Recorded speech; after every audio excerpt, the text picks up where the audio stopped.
Salutations, bienvenue dans DCP du ciné et des Potes. Votre émission bimensuelle de cinéma avec votre équipe composée de Fred, Julien, Jérémy. Bonjour. Et de moi-même, Owen. Les vacances sont finies, chacun est revenu de ses petites aventures et on se retrouve tous ensemble autour de cette table. Je suis content. Bon, c'est vu cet été quand même, mais là on est autour de cette table. Et maintenant, je m'adresse à vous, chers auditeurs et auditrices. Cet été, vous avez été nombreux à nous suivre sur les réseaux et à nous écouter en podcast. Alors, je tiens à vous remercier et vous accueillir très amicalement dans ce premier épisode de la saison 2025-2026 de DCP. Bon, c'est pas parce qu'il faisait beau qu'on n'est pas allé au ciné. Au contraire, on a plutôt profité de la clim dans les salles obscures. Au programme, donc, un pêle-mêle des films de l'été 2025. On va essayer d'être concis, 4-5 minutes par film. Et il y a eu du très bon cet été, mais aussi du moyen et peut-être le pire film de la décennie, Jérémy. Ah oui, attends, parce que j'en ai vu plusieurs qui pourraient mériter ce titre, alors... Oh. Bon, sans plus attendre, les films de l'été 2025, et on va commencer par un film qui commence déjà à dater. J'ai passé tout l'été à me dire, je vais aller le voir, je suis pas allé le voir. Eddington, de Ari Aster, vu par Fred, Jérém et Julien. C'est à vous la parole maintenant. Osef sur 20, merci, au revoir. Ah ok, à ce point-là. Ah mais vraiment, j'ai vu le film, à la fin j'étais en mode... Ok. Alors, j'ai pas été autant déçu que pour Boys the Fred, parce que vraiment, Boys the Fred, pour moi, c'était une énorme déception, et une de mes plus grosses déceptions cinématographiques ever. Donc j'en attendais pas vraiment grand-chose, mais vraiment, le film, il te passe, mais moi, il me passe au-dessus, quoi. J'en ai un peu rien à foutre de ce qui se passe sur l'écran, quoi. Moi, j'étais agréablement surpris. J'y allais un peu à reculons pour Eddington, parce que c'était assez long, puisqu'on était plutôt dans l'humour type Boys the Fred, plutôt que dans l'horreur développée dans ses premiers films. Et le film se tient plutôt bien, le film est vraiment drôle, enfin moi en tout cas l'humour que fait le film, un humour très satirique sur l'Amérique, ça fonctionne très bien. Et alors après il y a vraiment deux grosses parties dans le film, cette première partie très satirique sur l'Amérique du Covid, et une deuxième partie beaucoup plus sombre, plus dans les thèmes d'Aster de ses premiers films, avec vraiment un sentiment de paranoïa qui inonde tout son univers. Je pense que Eddington il s'est affranchi de ce qu'avait pu faire Boys the Fred avec il y avait beaucoup de onirisme dans Boys the Fred qui pouvait être un peu déroutant, je trouvais, pour le coup. Là où effectivement Eddington, comme il fait le portrait vraiment d'une Amérique en plein Covid avec ce qui se passe entre les conservateurs et les autres habitants du pays, je trouve ça beaucoup plus intéressant. Donc pour le coup, moi j'ai été agréablement surpris aussi. Et j'avais vraiment peur de retrouver un Boys the Fred 2 et en fait, pas du tout. Ouais, parce que moi, pour le coup, Boys the Fred m'a vraiment traumatisé, j'ai détesté le film. Et le fait que, Eddington, ça dure 2h30, c'est conséquent, et j'ai encore vraiment les souvenirs de Boys the Fred, et j'arrive pas à me dire que je vais aller voir Eddington en fait. Après, je pense que je peux comprendre quand Jérémy dit qu'il a trouvé ça un peu sans intérêt. Je dirais que la faiblesse quand même du film, c'est qu'on sait jamais trop où va nous emmener Aster le long du film, surtout avec cette deuxième partie, comme je disais, où tu passes beaucoup plus d'une critique sur l'Amérique, d'un regard distant sur l'Amérique à quelque chose de totalement différent. Tu sais pas vraiment où il va t'emmener. On part vraiment dans du gros cinéma à la fin. T'as de la fusillade, t'as de l'explosion. C'est très très différent, ouais. Après, par contre, en termes d'acteur, c'était très agréable de retrouver Joaquin Phoenix, qui moi personnellement avait pas mal agacé depuis quelques temps entre Napoléon, Boys the Fred, Joker 2. Et encore Joker 2, ça va. Mais et voilà. Après, t'en as qui sont quand même en retrait. Austin Butler et Emma Stone, on les voit pas tant que ça. Ouais. Même Pedro Pascal, finalement, c'est vraiment centré sur Joaquin Phoenix. Donc ça te donnait une raison de plus d'avoir peur, et finalement, il tient bien le rôle. Non, je rajouterais juste que pour moi, c'est réseaux sociaux le film, quoi. C'est juste ça, quoi. T'as vraiment... T'as un peu l'impression que c'est un boomer qui fait... C'est ça. Ouais. À des moments, ouais, parce que t'as vraiment l'impression, regardez, il disait ça à l'époque du Covid, les gens, et il le disait, il disait que ça comme ça. Il a écrit le film pendant le Covid, donc c'est vrai que là, le Covid, ça va maintenant faire... attendez, ça fait 5 ans. Ça fait 5 ans, donc on a un peu l'impression que c'est un truc qui date, mais à l'époque, c'était à ce moment-là qu'il a écrit son livre, son film. Donc c'est clairement... En fait, de ce que j'ai compris, c'est Ari Aster a écrit ce film après donc, le Covid et ce qui s'est passé avec George Floyd. C'était les deux... Oui, ça sent dans le film, en fait, c'est les deux principales. Et comme ça remonte à plusieurs années, on a l'impression de voir un boomer. Et je pense que le côté boomer aussi vient du fait qu'il est hyper objectif sur les deux camps. Il va jamais critiquer l'un et idolâtrer l'autre. Donc c'est ça qui est... En fait, ce qui est super intéressant, c'est que le personnage de Joaquin Phoenix, qui est le personnage du conservateur complotiste, dans les premiers moments du film, tu lui donnes plutôt raison. En fait, t'as une vraie sympathie pour son personnage, mais c'est un personnage qui va plus ou moins chuter dans une forme de folie.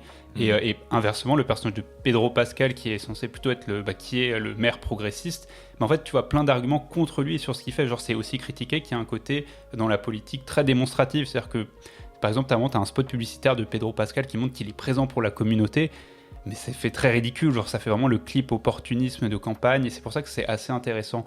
Et sur l'utilisation des réseaux sociaux, là où par exemple un film comme le dernier Cronenberg faisait vraiment juste des screenshots d'écran, je trouve qu'il arrive bien à montrer à cette heure la montée en tension des différents sujets politiques à travers les réseaux sociaux. Et puis effectivement, la fin est mémorable. La deuxième moitié du film est vraiment mémorable pour le coup. Niveau paranoïa, et on revient un peu à ce que faisait Aster dans ses 2 premiers films d'horreur. Voilà. Est-ce que je vais vraiment essayer de le rattraper en Ouais, dernier? non, ça vaut le coup. Hein, pour le J'ai coup, j'ai tellement de trucs à rattraper. En vrai, j'ai pas trop. C'est pas moi que vous allez plus entendre autour de cette table aujourd'hui. Hein. Moi, j'ai plutôt préféré faire la fête. On passe au film suivant. Vous, les no-life là qui allez tout le temps au cinéma, moi j'ai fait Ouais. la fête. Non, il y a c'est une ça. réalité, c'est que bon, j'étais plus souvent au travail en vrai. Bref, on passe au film suivant, les gars. Je vous propose. Ça va se battre. J'en sais rien. Il va être question de Fight. un film, peut-être le meilleur film de l'année pour Jérémy, et Oh un film très mauvais pour Ah Fred. non, mais pour moi c'est le meilleur film de l'année. Hein. Substitution, Bring Her Back, donc des frères Philippou. Qui sont des youtubeurs de base, qui faisaient des comédies horrifiques, des sketchs. Souvent, ils parodiaient un peu. Moi, ce qui m'avait marqué à l'époque, c'était ils parodiaient le clown McDonald qui pétait des câbles, qui allait mais bousiller d'autres fast-food du coin. Donc, c'était déjà dans un délire, mais ils coupaient super bien leurs vidéos. Ils avaient quand même un talent. Et ils avaient fait La Main, du coup, que j'avais adoré. Et Ah, La j'avais Main, trop hâte c'était de très voir. bien. C'était génial, tu vois. Voilà, c'est pour ça. Et j'avais hâte de voir Bring Her Back. Et bah, c'est décevant. C'est très, très Mais décevant. à quel Sur moment t'as le- été déçu? Parce que, Bah, enfin, ouais. je sais pas, moi dans mon souvenir, La Main, et c'est ce que j'ai retrouvé dans ce film-là, c'est que je n'avais pas que eu peur. Tu sais, vraiment, j'avais rigolé, enfin, tu pouvais passer par tant d'émotions, enfin, beaucoup d'émotions dans le film. Et Substitution, j'ai retrouvé ça. Genre, vraiment, j'ai eu peur. À la fin, j'étais même un peu ému, tu vois. Enfin, vraiment, Oui, je suis par vraiment rapport passé. au deuil. Ouais, voilà, je suis vraiment passé par toutes les émotions devant ce film, Ouais. et je trouve ça dingue en fait. Bah, je trouve, tu vois, le film met l'accent effectivement sur le deuil de cette femme qui a perdu son enfant et qui veut Mais absolument t'as plusieurs deuils dans le film. Ouais, bien sûr. Mais tu vois, moi, c'était tellement dans le pathos, tellement exagéré que tu vois, j'étais Je sais un peu pas. en mode, Ouais. j'étais un peu en mode bon, flemme. Je trouve que le film est très très bon sur certains aspects, surtout gore en fait, parce qu'ils savent Ouais. Ah, ça, ils savent gérer le gore. Mais pour le reste du scénario, tu vois, surtout le fil conducteur, bon, bah, je me suis fait chier. J'ai l'impression qu'il y avait du surplace, tu vois, que on n'avançait pas trop, que ils te mettent en place, par exemple, ils te mettent en avant une secte, tu vois, Ouais. tout le côté un peu secte pour justement de substitution de corps, etc. Mais c'est pas si Bah, développé que ça c'est ce finalement. mais si, c'est ce que le personnage de Sally Hawkins utilise. Du coup, en fait, elle Mm. se raccroche à ça pour faire son deuil. Mm. Et moi, j'ai trouvé qu'en plus, techniquement, le film était assez bon, quoi. Enfin, J'ai l'impression dans ce film que j'attendais une envolée qui est pas apparue, tu vois. Qui s'est un peu terminé comme un pétard mouillé. ouais, je peux comprendre, mais en tout cas, enfin, moi, je trouve que franchement, il y avait une belle cohésion en termes de technique, en tout cas. Moi, que ce soit la symbolique par rapport au cercle, t'as du cercle tout le temps, que ce soit à l'image ou dans la mise en scène. Et puis même, au tout début, en fait, moi, j'ai adoré le premier plan parce que, en gros, tu comprends quand tu vas être dans la vision de Cathy.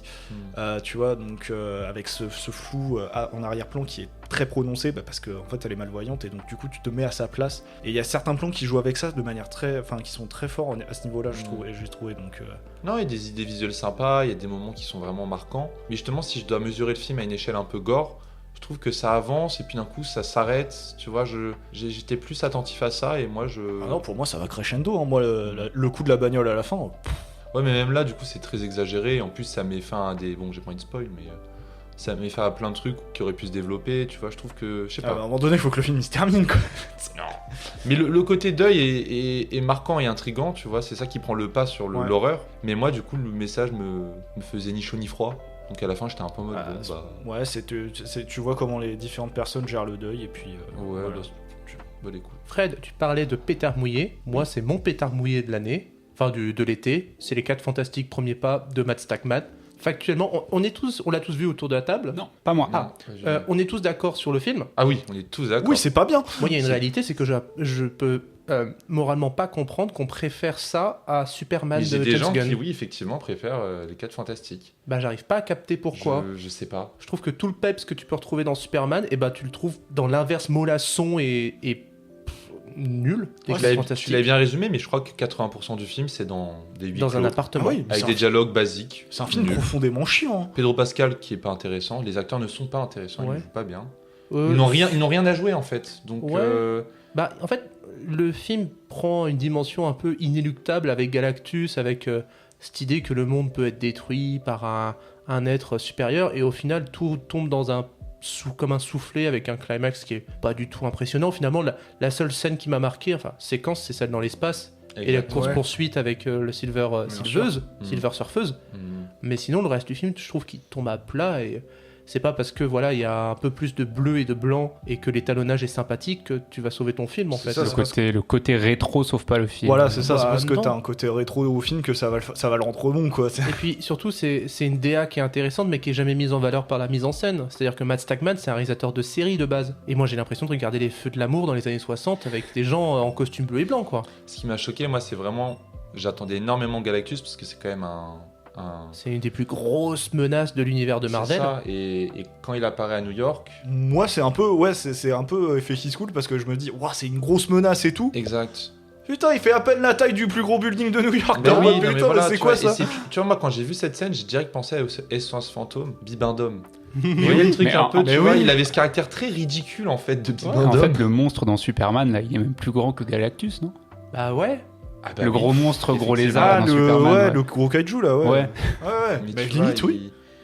Les effets spéciaux aussi, enfin, à chaque Marvel on se plaint, mais là c'est vraiment abusé. quoi. René Smith a de la concurrence, moi Mais je vous vraiment, le dis. oui, voilà, non mais c'est ignoble. Et puis C'est ouais, les ignoble. gens qui se plaignent par exemple que Superman n'a pas d'enjeu moral dans son film, enfin de développement, tout ça, je trouve que les 4 Fantastiques, effectivement le film veut se concentrer un peu plus sur Reed Richards et sur Elizabeth Shue, mais genre les personnages de Ben et de Johnny Storm, ils sont tellement survolés, ça Bah a ouais, pas c'est de... Ça n'a rien quoi, enfin c'est du surface. Film, mais ouais, de la surface vide. Si, je noterais la musique quand même que je trouvais sympa. Quand même, pour une fois, pour un Marvel, pour une fois qu'il y a un thème marquant, on va pas se plaindre. Pas de grandes sensations, je trouve, avec ce 4 Fantastique. Par contre, des grandes sensations, en vrai, les transitions, je passe d'un film à un autre, genre, il n'y a pas de logique. Oui, il y a pas de Et logique. puis surtout, c'est un film que Jérémy est seul à avoir vu. Oui, C'est Kneecap En de effet. Rich Pepiat. c'est ça. Donc en gros, ça parle du groupe éponyme, un groupe de rappeurs irlandais, donc qui chantent en galélique, enfin qui rappent en galélique, mix galélique anglais. Et donc ouais, c'est un des meilleurs films de l'année. Et si je pouvais le résumer, quand Once rencontre Guy Ritchie Prime. Ah oui, ok. Donc vraiment, en fait, en termes de montage et de dynamisme dans la mise en scène et dans le montage, t'as le Guy Ritchie Prime, et Once dans l'idée de c'est des mecs qui vont se rencontrer pour créer des musiques, etc. Voilà, c'est vraiment les deux se rencontrent, paf, ça fait Kneecap. Ok. C'est bien, ça donne envie. Mais je me souviens, il y a un an, quand on était en Irlande, le film, il était à l'affiche en Oui, Irlande. ah oui, oui. Et il y avait des... Enfin, le film était acclamé partout dans le pays. Et ça quoi. se comprend, et franchement, ça se comprend. Et c'est dommage qu'il a été si peu, ou en tout cas si mal distribué en France, parce que vraiment, C'est qui le distrib? je sais plus du tout, je saurais plus te dire. Mais c'est dommage qu'il ait mis autant de temps à nous parvenir. Mais Et- j'avais même pas conscience qu'il était en salle. C'est toi qui m'as dit, hey, je suis allé voir Kneecap. J'étais en mode, qu'est-ce que c'est que ça? Et en fait, il était déjà plus en salle. Mais donc voilà, donc le rythme du film est super efficace. C'est un des meilleurs biopics de l'année avec Better Man, c'est sûr. Hein. Dernière chose que je dirais, franchement, quand tu vois le niveau des acteurs, enfin, c'est les mecs qui jouent leur propre rôle, mais dans le film. Enfin, les vrais rappeurs qui jouent leur propre rôle dans le film, mais à quel moment ils ont appris à jouer comme ça? C'est des rôles de composition, tu me diras, parce que c'est leur propre rôle. Mais putain, j'avais pas l'impression de voir des acteurs devant moi, quoi. Et sachant que il y a plusieurs scènes où t'as un des mecs qui joue avec Michael Fassbender, il tient le niveau, tu vois. Donc c'est. Il y a Fassbender. Ouais, il joue le père d'un des gars, ouais. Ok, là tu me l'as bien vendu. C'est marrant. Bon, bah, du coup, ça le regardera. Mais ouais, Ailleurs. voyez-le vraiment. Je sais pas si je l'ai super bien vendu, mais vraiment un des meilleurs films de l'année. Avec si vous aimez les trucs un peu différents, parce qu'en plus ça m'a permis de. Je me suis pas mis à fond dans leur discographie non plus, mais j'ai écouté quelques titres en plus derrière, donc voilà. C'est vrai que du rap gaélique, c'est pas commun. Ouais, c'est un mix entre anglais et gaélique. Moi, c'est pas tout le temps forcément gaélique, mais ouais. Bonne chance pour le comprendre quand même avec l'accent irlandais. C'est pour ça que c'est bien. Au ciné, au moins, il y avait les sous-titres pour comprendre les paroles. Ah, tu en as fini avec Kneecap? Oui. Là, c'est un film pour le coup. Julien, tu l'as vu ou pas, toi? Évanoui. Pas du tout. Mais quand va-t-on t'entendre? Bah après, si je m'en suis Ouais. à ta liste que je vois sous Oui, mes yeux. C'est vrai. Bon, Évanoui de Zach Cregger, qui est un peu une des grosses sensations de l'été. Sensation d'horreur, qui plus est, avec un pitch de base qui est super intéressant. C'est 17 enfants d'une même classe qui partent de chez eux à 2h17. Que s'est-il passé? Et forcément, quand tu commences le film, t'as très très très envie de savoir ce qui s'est passé. Bah, ça marche bien, déjà ils partent d'un postulat de base qui est hyper intriguant et donc t'as envie de suivre le récit quoi. Qui est en plus structuré de manière non linéaire, en suivant de manière épisodique plusieurs personnages qui gravitent. Donc Moi, c'est très ludique à suivre en Ouais. fait. c'est le mot. Mm. C'est ludique et satisfaisant à suivre. Exact. C'est ça, ouais. Enfin, j'ai eu du mal parce que je l'ai vu une première fois et je me suis dit tiens, il y a un truc que j'ai loupé parce que je suis pas pleinement satisfait. Et je sais pas, donc du coup j'ai été le revoir et en le revoyant je me suis dit, alors j'ai toujours pas capté, je ne sais pas ce qui m'échappe sur ce film, mais je trouve toujours que sur mon deuxième visionnage je l'ai encore plus apprécié parce que j'ai trouvé que le rythme était toujours aussi bon. Enfin, je trouve que c'est un film qui se tient très bien en termes de rythme. Et que ouais, c'est ça, t'as trouvé le mot parfait, c'était ludique en fait, t'as envie d'essayer de savoir comment ils font, comment tout ça va se regrouper à un moment donné. Et je me souviens, lors de mon deuxième visionnage, je me suis dit ça arrive si tôt qu'on sache ce qu'adviennent les enfants. Oui, tu vois. Enfin, dans mon souvenir, ça arrivait beaucoup plus tard en fait, mais alors que pas du tout. En fait, je trouve que ça arrive peut-être à la moitié du film. Mais justement, moi, c'est pas un défaut parce que moi, je voulais peut-être un autre film et que j'ai pas eu le film que je voulais, mais je m'attendais plus à un film qui reste flou, qui garde un mystère justement sur ses enfants et qu'on n'ait pas une sorte de résolution. Et c'est peut-être ça, sur le coup, j'ai été un peu déçu, ou par rapport au personnage de Gladys, du coup, Ouais. qui est devenu une icône, voilà, en maintenant, peu de temps, ouais. tout le monde la parodie, etc. Mais justement, donner un visage à ce côté très mystérieux de l'enquête, ça m'a plu, mais c'est pas ce que j'aurais voulu peut-être. Ouais, mais je trouve que ça donne un méchant assez identifiable. Et original. C'est ça en fait, c'est vraiment une histoire originale qui est pas forcément la mieux narrée ni la plus cohérente, parce qu'il y a vraiment des vraies incohérences dans le film, mais je trouve que ça se tient bien. Et puis surtout en fait, moi ça, en tant que gros fan de Stephen King, bon déjà il y a plein de références, je veux dire, le fait qu'il s'en aille à 2h17, en fait c'est juste, à un moment donné, c'est un flingue avec écrit 217 dessus, c'est la chambre 217 dans Shining, dans le livre Shining. Enfin, il y a plein de références, et en fait, la manière dont les personnages sont structurés, la manière dont même la ville et les habitants de la ville est dépeinte, c'est vraiment du pur King. Et le fait que voilà, ce soit du surnaturel qui survient dans un quotidien qui est extrêmement banal, qui est vraiment l'Amérique profonde, et du coup, je trouve ça se tient, quoi. Et j'ai noté vraiment des moments très très très flippants qui étaient très bien mis en scène. Moi, voilà, le dernier plan du chapitre de Justine. La voiture. La voiture. Horrible. Parce Vraiment. qu'il y a ce côté où pas de son en fait. Ça rejoint un peu ce que font les films récemment. Je pense à Hereditary, moi. Je sais pas si vous vous rappelez de la fin d'Hereditary. Vous avez la mère qui vole au plafond sans bruit. Sans aucun bruit en fait. Et c'est ça qui est flippant, c'est que c'est quelque chose de pas normal qui nous dérange en tant que spectateurs. C'est un storytelling qui se raconte par le son. Parce que tu entends des pas qui proviennent de l'extérieur et tout à coup tu entends une porte. Ah ouais, ce qui bruit s'ouvre. de porte, il m'a... Et puis plus rien. Et tout est hors champ, c'est juste en fait, voilà, c'est du storytelling par le son et par la manière dont est mixé le son, et c'est cool. Et comment tu le montes? Parce que du coup, le plan reste fixe en fait, finalement. Et parce que tu pourrais montrer comment elle arrive et qu'est-ce qu'elle va faire et tout. Non, t'entends ce bruit de porte, t'as bien 5-10 secondes où t'es en mode putain, il va se passer quoi? Et ces 5-10 secondes, elles sont en tension, mais comme ça quoi, t'es comme ça. Et le plan dans la cave aussi également. Ah oui, qui est très. Je pense fan footage, c'est Ouais, un peu aller c'est- loin, je mais il y a un pense que peu c'est ce ça, truc là, tu vois, Ouais, avec un peu le ce truc-là, flash dans oui. l'obscurité.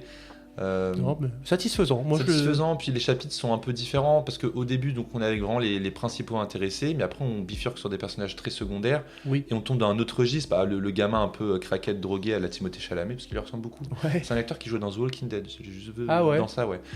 C'est un peu plus drôle, c'est différent, mais Non, c'est puis- sympa à suivre en fait. Puis encore une fois, genre juste ne serait-ce que l'idée des gens qui courent avec les bras Ouais. un peu ballants. En fait, c'est une idée toute bête, mais elle fonctionne, elle est très identifiable, et du coup, Exact. quand des gens voudront dire ah là là, regardez, je suis comme évanoui ou Weapons, et ils auront juste les bras étendus à cette hauteur-là, et ils courent. Le nombre de vidéos drôles que j'ai vu sur internet qui parlent de ça, oui, c'est que c'est un film qui va se partager, c'est un Voilà. film qui a des icônes, qui a des trucs très identifiables en fait, et C'est ça. c'est très bien. Alors je ne remercie pas la personne que j'ai entendue à la fin de la séance dire mais en même temps, comment tu veux que je les prenne au sérieux, il court comme Mathieu Charo. C'est qui? Donc franchement, ça m'a un peu gâché quand je me dis mais putain oui, je ne peux pas le voir en fait. Mais c'est qui? Mais t'as jamais la référence de Matuidi? Matuidi Charo. T'as pas la... Ouais, bah non, c'est fou. C'est la s'il a pas. célébration de Matuidi à l'époque au PSG, ça avait été repris par Niska dans Matuidi Charo, et en fait c'est une course où il est comme ça. Un peu comme ça, et donc du coup quand il a dit ça, C'est je une fais sorte ouais, de ça course passe, tu vois. déhanché. C'est bien parce que vous dites comme ça, mais personne voit. Mais toi tu peux le voir comme ça. Moi tu... je vois, mais je comprends pas, tu vois, donc qu'importe. Tu vois, un peu dans voilà, ce- c'est ça, exactement. Il fait... Non, mais j'ai pas compris. Un peu les titans là dans l'attaque des titans. D'accord. Donc du coup, ça m'a fait marrer sur le coup. Et j'ai fait putain, je ne peux pas le voir quoi. En tout cas, voilà, on aime bien tous Oui. Évanouis. Vraiment cool. Par contre, le film suivant, nous étions un Ah là là. samedi soir, je crois, il était Je sais tard. On a sorti les bières, on a regardé le film Prime Video du moment avec Ice Cube, War of the Worlds de Rich Lee. Putain, c'est meilleur que celui de Spielberg, hein, non, faut pas déconner.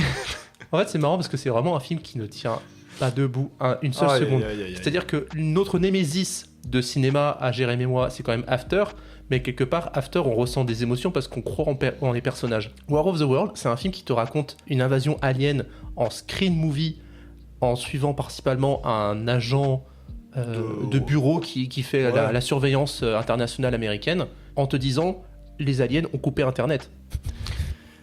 Voilà, c'est le screen movie le plus éclaté que j'ai jamais Expliquer, vu. Peut-être que les gens savent pas ce qu'est un screen movie. Un screen movie, c'est juste tu suis tout ce que le film te raconte au travers d'un écran D'une d'ordinateur. capture d'écran, voilà. Comme bah, du coup le film Unfriended, Unfriended, comme Searching. ouais. Comme Burnout, par exemple. Oui. Bear Out, un court-métrage. Et ouais, quelle énormité il y a d'autre dans le film déjà. Il y a Oh putain, les FX, dégueulasse. ouais, les FX. Il y a On le... parlait d'une affaire de scotch. Oui, ah oui, il y a un garrot qui est fait avec du scotch. Un garrot, hein. Après, j'ai lu sur Doctissimo. Quoi Ça passe. Non, c'est pas faisable. Il y a le fait que donc Ice Cube, sa fille, elle est Chercheuse, ouais. chercheuse et qu'elle a trouvé le virus contre les nanomicrobes et son mari, c'est un livreur Amazon, c'est le braquage du siècle. Il y a le fait que donc Ice Cube arrive à contrôler des Tesla à distance dans un monde où, je rappelle, il n'y a plus Internet. Peut-être qu'il a une box 5G avec lui. Non, il y a on est dans un film où concrètement en l'espace d'1h30 tu suis Ice Cube dans une unité de temps, mais pourtant à l'échelle du monde. Il se passe tellement de trucs, t'as l'impression que c'est la 3ème guerre mondiale en 1h30. Ouais, parce que comme c'est un screen movie, vous êtes sur le temps d'une conférence personnages. qui coupe jamais, il n'y a pas d'ellipse c'est- en fait. Ouais, il y en a vite fait, mais genre en vrai, la durée du. Enfin, dans la diégèse du film, je pense qu'il y a 2 heures qui se passent max. Hein. C'est ça. Donc en 15 minutes, les aliens ont envahi le monde. En 25 minutes, l'ONU s'est rassemblée. En 30 minutes, ils ont déclaré tous les pays du monde s'unissent contre les aliens. On n'a jamais vu l'ONU prendre une décision aussi rapidement dans toute l'histoire de l'humanité. Non, mais il y a un moment irréel dans lequel Ice Cube doit insérer une clé USB dans les sources en bas. Il fait « Mais j'ai pas de clé USB !» Et son beau-fils, il fait « Attendez, allez sur Internet, allez sur Amazon et je vais vous livrer une clé USB en Mais il n'y a drone. pas internet. Il n'y a pas Internet !» Oui, mais puis le c'est livreur surtout- Amazon est là. Non, mais puis c'est surtout, il a sort d'où sa clé USB? Internet. Voilà, c'est un film genre... Heureusement, on l'a maté avec des bières. Parce que sinon, on n'aurait pas tenu de bon. Mais concrètement, c'est un des 5 pires films que j'ai vu de ma vie. Ah putain, mais. C'est quoi les autres top 5? Oh, il y a Batman et Robin, il y a After, Combien? Tous. le combo, mais si tu veux, le 2. Il y a Coco de Gad Elmaleh. Ah oui, c'est vrai, c'est vrai. Ah bah oui, il y a Les Visiteurs de la Révolution. Ok. Les Visiteurs de la Révolution, c'est le film le plus gerbant que j'ai vu de ma vie. Oh putain, en parlant de gerbant, le montage de la guerre des mondes est dégueulasse, ça donne Ah envie de ouais. gerber des minutes 1, quoi, vraiment. De toute façon, vous avez des compilations sur Instagram, ça vous donne un aperçu. Au bout d'1h30, c'est un peu fatigant. Et C'est ça, c'est marrant au début, après ça s'essouffle. Et je m'étais dit qu'on passerait 2 minutes et ça fait déjà 5 minutes qu'on parle de ça, donc On passons passe à autre chose. Et passons à un film que cette fois seul Fred a vu. Ça m'a interpellé parce qu'il y avait un chat sur l'affiche, mais du coup je l'ai pas vu non plus. Sorry Baby d'Eva Victor. Bah oui, Sorry Baby, du coup, c'est un film A24, production, distribution, un peu de tout. Et ce que j'ai bien aimé dedans, c'est qu'à A24, maintenant, on rattache beaucoup ce studio de production à plein de réalisateurs qui ont émergé, comme moi, je pense surtout à l'horreur, Ari Aster, Robert Eggers, les frères Safdie. Vous avez d'autres noms un peu de ce qu'on pourrait imaginer, des réalisateurs grands un peu de A24, quoi. Eggers, c'est pas 24 Ouais, Eggers, Aster, il y a eu plein d'Oscars en fait, Everything Everywhere All At Once. Donc Ouais, voilà, aussi. A24, j'ai Ah un oui, peu les Daniels. les Daniels, ou voilà, tu vois. Et je trouve qu'à 24, du coup, depuis, on rattache beaucoup à 24 à vraiment une esthétique un peu outrancière, un truc très, très excessif. Par exemple, Eggers et Aster, ils ont quand même fondé à eux deux le Elevated Horror, maintenant, qui est vraiment un genre de cinéma d'horreur un peu nul, mais qui est très caricatural par son esthétique un peu outrancier. Et je trouvais que Sorry Baby vient vraiment proposer... C'est vraiment un film très, très minimaliste, en fait, qui est assez calme, en fait, et qui... Toute la force du film repose dans ce côté minimaliste. En fait, toute l'histoire, ça s'intéresse à une doctorante, et en gros, on comprend que dans sa vie, il est arrivé un événement un peu traumatisant, et le film est chapitré en années, mais à chaque fois des années un peu avec des titres drôles, l'année du chat, l'année du sandwich, l'année de l'accident, par exemple. Et en fait, tout le film se construit autour de 2 personnages, généralement, qui se parlent, qui ont des conversations assez intimistes, le tout dans des surcadrages hyper beaux. Et donc ça donne un effet, comme j'ai dit, intimiste en fait. On se retrouve un peu avec ces 2 personnages, on écoute un peu leur dialogue, et c'est assez mignon pour le coup. Le chat, c'est un petit événement dans le film et qui est hyper mignon. Et voilà, c'est juste touchant en fait. Et c'est juste, ça fait du bien de se dire qu'A24 peut aussi faire des films qui sont pas excessivement esthétiques et qui ont des petits scénarios assez sympas. C'est du coup l'actrice Eva. T'as dit c'est quoi le nom? La réalisatrice, c'est Eva Victor. C'est l'actrice aussi du film. Ah. Et en fait, avant, elle faisait des courts-métrages un peu dans ce style-là. Et donc, voilà, petit film frais, vraiment très très cool. Un peu dur quand même, le sujet est plutôt dur, mais on en ressort vraiment conquis. Toi, tu m'avais présenté ça vraiment comme vraiment tes films préférés de l'année. Ouais, pour le coup, ça a été... c'est pas une claque, en fait, visuelle, mais c'est une claque, juste une bouffée d'air frais et une sincérité, en fait. Une sincérité parce que c'est des dialogues très bien écrits, qui sont sincères, qui touchent des sujets variés, qui sont cool, quoi. Ok. Voilà. Ah, enfin, on va entendre Julien. Fred, tu l'as rattrapé, je crois. Ah, non. Non, bah non, du coup, je suis resté avec vous. Ah oui, un acte manqué. Parce qu'on allait au bar mardi et Fred devait rattraper un film, mais on lui fait mais non, reste, on va boire. Et du coup, bah, il est pas allé voir Sorry Baby. Non, il est pas allé voir Last Stop Yuma Kunti de Francis Galoupi. Par contre, Jérémy et Julien. Bah franchement, je te laisse parler, Julien, parce que j'ai lu ta critique sans critique, et franchement, t'as ni les mots Ok, que je voulais. honnêtement, c'est un film qui est sympathique à suivre. Mais en fait, c'est un film qui est tellement référencé qu'il a rien de surprenant et qu'il est très oubliable. C'est-à-dire qu'en gros, le principe de Last Stop Yuma Kunti, c'est un mec qui arrive dans une station-service, sauf qu'il n'y a plus d'essence. Donc, il est obligé d'attendre au diner qui est juste à côté. Et ils doivent attendre que le camion citerne donc ravitaille la station. Sauf qu'au même moment, il y a eu un braquage la matinée et évidemment les braqueurs vont s'arrêter dans cette station essence, sauf qu'ils vont être bloqués. Donc ils vont prendre en otage les gens du diner. Donc tu as un énorme huis clos et tout de suite tu sens les références qui sont posées. C'est le diner de Pulp Fiction, mais c'est aussi le diner que tu retrouves dans Twin Peaks, c'est cette ambiance désertique que tu as dans The Hitcher. Tu sens tout le bagage qu'a Galoupi. Donc ça te donne un film qui se tient, qui se tient sur la route. Qui est efficace, quoi. Oui, qui est efficace, parce que tu retrouves vraiment tous les archétypes de personnages auxquels tu peux t'attendre dans ce genre de film. Tu as les lâches, tu as les gens qui vont être téméraires, le mec qui va être observateur, mais je trouve que tu en retiens pas énormément de choses. Je trouve que le film, il est vraiment à l'image de son univers, c'est-à-dire que tu t'y arrêtes pour faire 2 pauses entre 2 films. Comme si tu t'arrêtais dans un dîner, prendre une part de tarte, un café, et tu repars voir des films après. Mais c'est un premier film, du coup, ça a toutes les qualités et tous les défauts que peuvent avoir un premier film, quoi. Oui, je pense qu'en termes de premier film, il y a mieux, mais il y a bien pire. Ah oui, oui, totalement. Alors, si vous allez voir ce film-là, ça restera une séance sympathique, je pense. Puis il y a quand même un gros, enfin tu sens qu'il va avoir que ça va péter au bout d'un moment, c'est tout le but. Tu sens qu'il va avoir une déflagration dans ce huis clos. Oui. Et cette déflagration-là, honnêtement, se tient très bien. Ouais, le payoff est satisfaisant. Elle marche très bien. Bah tu sais quoi, je vais profiter que tu parles encore un petit peu, parce que hier, t'es allé voir un autre film. Ouais. Vas-y. L'épreuve du feu d'Aurélien Père. Premier film aussi également d'Aurélien Père, avec Félix Lefebvre, qui, si vous aviez vu, était 85 de François Ozon. Il était dans le rôle principal. Ah. Voilà. Et en fait, ça raconte quoi ? Ça raconte l'histoire d'Hugo, justement, qui a 19-20 ans. On ne nous dit pas vraiment les âges et qui revient apparemment sur une île pour les vacances. Alors apparemment, c'est Noirmoutier. Ils ont tourné à Noirmoutier. Et donc, en fait, sur cette île, il loge dans la cabane de son grand-père, qui était marin-pêcheur. Et cette année, il y a sa copine qui le rejoint. Pendant son séjour, il va rencontrer des amis. Donc, c'est-à-dire que c'est des amis qui croisent toujours en vacances là-bas, parce qu'ils viennent chaque année. Et tu sens tout de suite qu'il y a un sentiment de malaise. En fait, il est avec sa copine, il a lui-même une sorte de sentiment de malaise. Et quand il rencontre ses amis, tu as un sentiment de jeune qui est là. Et en fait, au fur et à mesure, tu découvres que Hugo, en fait, avant, en fait, il était gros. Et il était moqué. On l'appelait Hugro. Tu sens qu'il a envie de rejoindre ces gens, que tu as un besoin de validation. Et en fait, tout le dispositif du film, ça va être ce conflit entre Hugo, qui est tiraillé entre sa nouvelle copine, et ses amis. Parce que ses amis... ils viennent d'un milieu beaucoup plus bourgeois, beaucoup plus aisé. C'est-à-dire qu'on sort le catamaran pendant les vacances. On a une énorme villa avec piscine pendant les vacances. Alors que lui, certes, il a cette maison de vacances, mais son grand-père, il était juste marin-pêcheur. Et sa copine, elle vient de Toulon. Et c'est le cliché elle le dit elle-même, de la cagole, en fait. C'est un peu le même type de personnage qu'on retrouvait dans Diamant Brut. Donc forcément, dans ce milieu très aisé, ça fait tâche. Et l'ensemble du film va jouer sur ça, sur les micro-conflits que tu vas avoir dans le groupe. Ça passe par des regards, ça passe par des allusions, ça passe par des mots. En fait, tous les petits détails que je vous donne là, ça peut faire très listé, mais le film ne le fait pas de cette manière-là. En fait, il l'intègre au fur et à mesure sur son 1h30. Et voilà, c'est un film qui a joué énormément sur cette ambiance de manière très sobre, sans être scolaire, mais vraiment de manière très sobre, entre le tiraillement d'un adolescent, d'un jeune adulte, entre l'approbation sociale, l'amour et toutes les questions que tu peux te poser. C'est très vendeur. Il est sorti quand ? Il y a 2 semaines. Ok. Et j'ai peur qu'il reste pas très longtemps en salle. Mais ce que tu retrouves beaucoup dans la critique, et je suis d'accord avec ça, c'est que tout est très juste. Genre le ton est juste des acteurs, la mise en scène est juste.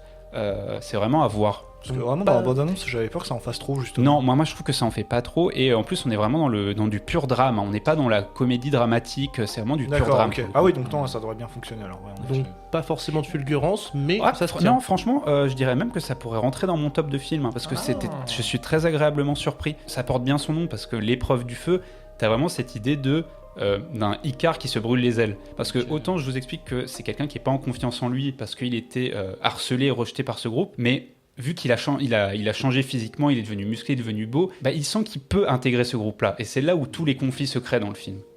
Ça a l'air trop bien. Ok. Ouais. Moi, je vous conseille vivement. Entendu. Donc potentiel prétendant au César du premier film, quoi. Franchement, ce serait pas déconnant. Hein. Ah ok. Bon à voir alors. Ok. On va revenir dans les années fin 80, début 90, puisque c'est le revival d'une trilogie. En vrai, je l'ai rattrapé il n'y a pas si longtemps que ça et je trouve ça génial. C'est le revival des Y a-t-il un flic, puisque c'est le retour des Y a-t-il un flic, cette fois-ci avec Liam Neeson. Y a-t-il un flic pour sauver le monde de Akiva Schaffer, qui reprend donc la saga de David Zucker en vérité, mais c'est l'humour des As, entre guillemets. Toi, tu l'as beaucoup aimé, Jérém. Alors, plus j'y pense, plus je leur vois la baisse en vrai, tu vois. C'est vrai. C'est parce que en vrai sur le moment tu passes un vrai bon moment en fait, c'est sur le coup. Mais plus tu y réfléchis, plus tu te dis ah ouais, certes les vannes volent pas bien haut, mais j'y réfléchis pas de nouveau, tu vois. Alors que des films des As, c'est ça qui est bien, c'est que tu repenses à cette vanne et tu dis de la manière dont c'est construit, de la manière dont c'est pensé, de la manière dont c'est mis en scène, c'est intéressant. Alors que là, sur ce film là, t'as pas tant de vannes qui fonctionnent comme ça, je trouve. Black like my man. Alors, je vais couper ça. C'est pas dans la même série de films. C'est dans Y a-t-il un pilote, ça. Ah, excusez-moi. Il y en a 3 autres. Non, ça, c'est le 3e ou c'est le 4e? En fait, en vrai, c'est même pas la même saga, c'est juste les mêmes créateurs, mais c'est juste que les traducteurs français, ils ont fait Y a-t-il un pilote dans l'avion pour Airplanes, et Y a-t-il un flic, c'est la série des Police Squad, de Naked Gun. Moi, je me souviens quand tu étais sorti la première fois du film, tu m'avais dit surtout c'est la figure de Liam Neeson en comique qui fonctionne très bien. Bon, pas de là à égaler Leslie Nielsen, Non. mais effectivement par rapport à la mise en scène, même de manière générale chez les As, c'est toujours, moi le mot qui me revient le plus c'est ingénieux. Oui. C'est de l'humour qui te fait rire, enfin pas toi Fred. Non. En vrai t'as rigolé devant Airplanes, hein. fais pas genre. Un peu. Je me suis un peu forcé. Oh. Mais c'est de l'humour, genre t'es en mode haha, et après tu revois le plan, tu dis allez c'est stylé quoi. Bon, pas toutes les blagues. Mais voilà, et forcément t'as pas trop ça dans Y a-t-il un flic pour sauver le monde. C'est ça, t'as l'essence, mais t'as pas la substance. Ouais, ça manque de finesse de temps à autre. C'est très joliment dit. Voilà, ça manque de finesse, même s'il y a quelques fulgurances, hein, le serait-ce que le bonhomme de neige. Voilà, cette séquence-là est Tout le monde en parle. exceptionnelle. Mais ça part vraiment dans un truc mais totalement irréel en fait. Bah en fait c'est ça, ça renoue vraiment avec ce hors-sujet que peut accomplir parfois les As. C'est-à-dire que des fois t'as des scènes où tu te dis mais attends, c'est le même film là. Donc voilà. Et il y a cette scène qui arrive juste avant où il y a un gars qui observe Liam Neeson et Pamela Anderson Lunette thermique, ouais, c'est ça. à la lunette thermique et qui C'est explicite, quoi. c'est ça, c'est explicite. Je l'ai vu dans la bande-annonce cette scène. Ouais, mais en fait cette scène là elle est poussée encore plus loin. Ah ouais. Ah ouais. Et Jusqu'à un point. parce que c'est un des moments où le film insiste vraiment sur une blague et insiste à un stade où ça devient insupportablement drôle. Alors que des fois il touche une bonne idée et Genre le coup des gobelets de café. C'est marrant, mais en fait, au début, on te le voit beaucoup, et après, on te le ramène de temps en temps à un moment inopportun, ce qui est le but en fait de la vanne. Mais en fait, tu sens que ils se sont forcés à se dire ah bah tiens, ça fait longtemps qu'on l'a pas mis, on va la remettre, tu vois. ouais, Ok. pas tout le temps bien rythmé. On rigole, mais c'est pas, ça vaut pas les 2 premiers. Y a-t-il un flic? C'est ça. Mm. Au-dessus du 3e, mais pas plus. C'est ça. Film suivant. Alors là, par contre, on mêle humour et horreur. Ce sera le dernier film. Non, attends. Non, c'est Ah, le je- 3e film d'horreur sur 4 Et ouais. de Il y en a cette pas liste. mal eu cet été, et des bons en fait, Mais même oui. des mémorables pour moi, parce que Et, Évanoui et Together, pour moi, ça, c'est des films mémorables. et ben voilà. Ouais, je suis d'accord avec toi. Together de Michael Shanks. Julien, tu l'as Non. vu? Ah, bon sang, Qui est bonsoir. génial, qui est vraiment très bien. C'est Je le meilleur de l'attendais. la liste. Ouais, je pense. Je trouve les personnages super touchants, l'idée de base, comme évanoui, super intéressante, et les résolutions et les réponses qui sont données sont satisfaisantes. Les références, c'est très référencé, Ouais. mais c'est très Ouais. cool. La plus grosse référence est le film Society. C'est un film des années 80, j'en ai déjà parlé avec vous. Oui. Ouais, Qui justement te montre une sorte de classe bourgeoise qui est représentée par une énorme masse organique qui mange tout sur son passage. Et c'est beaucoup référencé à années 80, film un peu de body horror, et en même temps très drôle en fait. bah ouais, et puis enfin, il y a littéralement une créature, genre c'est littéralement Elisabeth Sue de. Exact, oui, il De y a The beaucoup Substance. de The Substance, ouais, c'est vrai. Ouais, mais franchement, en plus, les effets fonctionnent très bien. Ouais. Enfin, les différentes scènes dans lesquelles les effets de corps entrent en jeu fonctionnent Et toutes ça très bien. Ça fusionne très bien avec l'idée de base du couple. J'avais jamais vu un film d'horreur qui parlait de ça, peut-être à part Don't Look Back, qu'on avait vu ensemble, Owen. Ah oui. C'est le couple qui s'était déchiré à cause de la mort d'un Ouais, enfant. avec Donald Sutherland. Voilà, là pour le coup, c'est plus un truc, on va dire millennials, tu vois, l'engagement dans un couple qui est plus difficile maintenant dans notre génération Oui. actuelle. Et je trouve que ça fusionne parfaitement avec le C'est message sûr. social du film. Et non, c'est très très bien. C'est ça. C'est un couple qui, à cause d'une substance, se retrouve à fusionner l'un l'autre. C'est ça. C'est-à-dire Ouais, qu'ils sont Julien, c'est vrai attirés. Ouais. Et, Irrémédiablement. et en fait, à un moment, s'ils finissent par se toucher, bah, en fait, leurs corps vont s'emboîter. Sans briller, C'est ouais. ça. Et Sans- dedans, t'as le mari, en fait, enfin le mari, le petit ami, parce qu'il veut pas devenir mari, il a un peu peur de l'engagement, et qui est un peu le mec qui veut pas s'engager avec sa copine, qui fait que de la merde, en fait. C'est ça. Mais voilà, c'est un beau message finalement sur la complétude de l'être, puisque la complétude de l'être se passe par l'amour avec un autre. C'est très Peter Gabriel dans l'esprit. Mais oui, je suis choqué de me dire, parce que souvent l'été, il n'y a pas grand chose en film, en fait, c'est le désert pour le cinéma. Mais là, de voir Évanoui et Together ensemble, c'est sorti vraiment. Mais en même temps, il n'y a pas eu de gros blockbusters d'été, à l'exception des Bah, 4 Fantastiques et de c'était juillet, Superman. ouais, c'était juillet, ouais. Mais sur août, il n'y a pas eu de gros blockbusters, mais finalement, on a été bien servi. Ouais, on a été super bien servis même. On s'arrête là sur Together. Ouais. Et puis les 2 derniers films de la sélection, c'est donc vraiment les films de fin août, même si on manque la dernière semaine d'août. J'ai rattrapé, je devais les voir hier. Par exemple, j'avais prévu d'aller voir Alpha hier. Mais finalement, je suis allé voir Bad Guys 2. C'est trop bien, mais je vais pas en parler plus que Oui, ça. je rejoins. C'était bien. C'est trop bien, Bad Guys 2. C'est encore mieux que le 1. On m'a dit que Bad Guys 2, le petit problème, c'en est peut-être un. Partons pas sur Bad Guys. Ouais. Vite fait, le doublage de Pierre Ninet qui était beaucoup plus retenu. Ah, je l'ai vu en VO, alors je peux pas te dire. Ah, ok. Il est très bien, Pierre Ninet. Ok. Mais par contre, du coup, je suis pas allé voir Alpha de Julia Ducournau. Ouais, T'as bien fait. Oui, parce que t'allais dire, enfin, t'as dit, on a été très bien servi. Oui, t'as pas vu Alpha. Ah bah hein. non, ah non, il faut, c'est horrible. Ah ouais, là, pour le coup, on est d'accord. C'est médiocre, c'est du n'importe quoi. Tu l'as vu ou pas? Non, je l'ai pas vu. En fait, tu sais pas si elle est tellement pédante qu'elle veut faire un C'est film ça. qui Oh, se putain, fout le de la gueule de tout le pédant. monde, ou alors qu'elle a pas confiance en elle et qu'elle ne sait pas faire de film, elle ne sait pas écrire de scénario, elle ne sait. J'ai la haine contre elle. Alors, tu sais quoi, moi je l'ai comparé à Boy the Fred, parce que pour moi j'ai eu le même niveau de déception que j'ai eu avec Boy the Fred, tu vois. Vraiment, c'est pareil, 3e film, alors que les 2 premiers je les avais trouvés très bons. Ouais. Je sais ce que tu penses de Titan. Bah, J'arrive. j'allais aussi y venir, donc ok. Mais voilà, pour moi les 2 premiers films de Julia Ducournau c'était vraiment super. Donc du coup j'attendais encore son 3e film, parce que je me suis dit, ah c'est encore, j'ai envie de suivre sa carrière. Oh la chute a été dure, hein, C'est très encore très une fois. dur. C'est un film, par exemple, le truc qui m'a vraiment fait chier, c'est que c'est un film qui donc a des personnages qui se développent pas trop, qui sont pas si bien écrits en plus, et on tombe souvent dans. Je sais pas si vous voyez, dans plein de films, c'est un peu le cliché d'un film, hein. Surtout, elle fait beaucoup ça du Ducournau, c'est qu'on a des moments donc ancrés dans le temps et des moments très oniriques qui montent avec des musiques et qui te montrent des personnages courir au ralenti. Ouais, Et, mais là elle en abuse. sauf que dans là, elle celui-là. en abuse en fait, ça arrive toutes les 2-3 minutes, donc t'as jamais le temps de t'attacher au personnage et t'es un peu en mode bah ok. Moi, pour le coup, j'ai rattrapé Alpha il y a une semaine en Blu-ray. Non, Titan. J'ai rattrapé Titan en Blu-ray il y a une semaine. C'est pas très bien Titan. hein. J'ai trouvé ça Moi j'aime nul. bien Titan, C'est les pas gars. très bien. C'est pas, Ça. c'est pas aussi horrible qu'Alpha, mais c'est pas très bien. Et tu sentais déjà dans Titan qu'elle se perdait un peu, que grave ça a été vraiment peut-être un coup de chance ou que ça marchait bien avec ce qu'elle avait envie de proposer à ce moment-là. Mais là, Alpha, c'est. Je Mais pense que Alpha- Titan était déjà une petite preuve d'Alpha. hein. Bah Alpha en fait le problème, là je vais commencer à parler des acteurs. c'est que parfois ils s'articulent tellement pas, je comprenais pas ce qu'ils disaient quoi. Moi j'avais ce problème-là avec Vincent Lindon dans Titane, hein, c'est pour dire. Alpha, après, c'est une actrice qui est pas. Qui a jamais joué en fait. Bah ouais, mais même, regarde. T'as Raïm. Je suis désolé, ouais, t'as Rahim, parfois je comprenais pas ce qu'il disait tellement il articule pas. Pour le coup, moi je suis pas d'accord. Je trouve qu'il est vraiment bon dans Tahar Rahim. Mais du coup, il sert un film qui se casse la gueule, donc bon. Il y a aussi un moment en fait, le film du coup oscille entre passé et présent. Tu le sens à la teinte du film qui est sympa. Il y a une bonne lumière dans le film.